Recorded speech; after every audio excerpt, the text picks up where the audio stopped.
My name is Jean Corbridge. This is my quilt and it's called the Bluebird.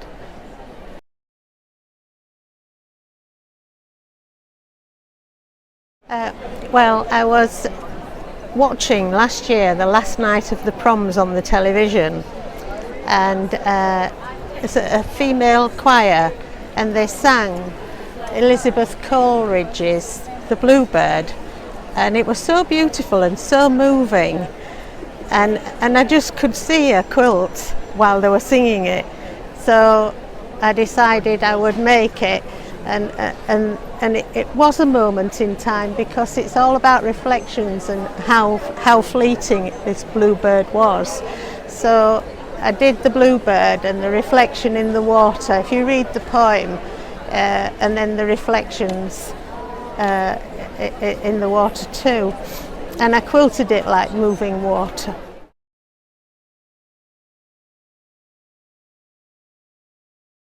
Every little individual piece out separately, and I use what's called heat and seal, and I stick the fabrics on, and then I go over and over on a quilting machine around. You see ever so many lines of stitching to hold it down.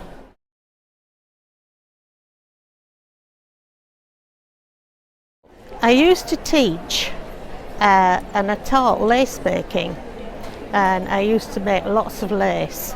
I spent hours and hours making lace, and then I realised that I needed some colour, because all this was just white and cream, and I thought, I'm so devoid of colour in anything I do.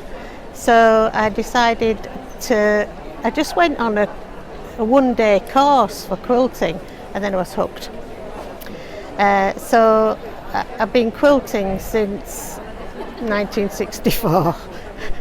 Well, I just like being creative in I used to teach all the needleworks: tatting, embroidery, crocheting, soft toy making, you name it, and I've probably done it. But this is my first love, quilting.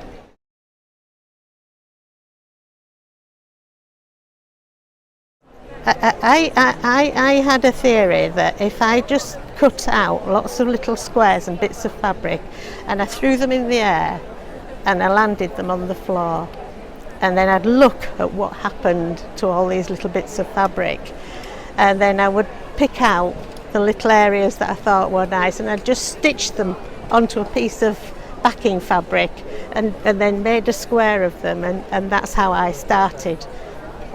Just doing little bits of squares of colour and building them up together.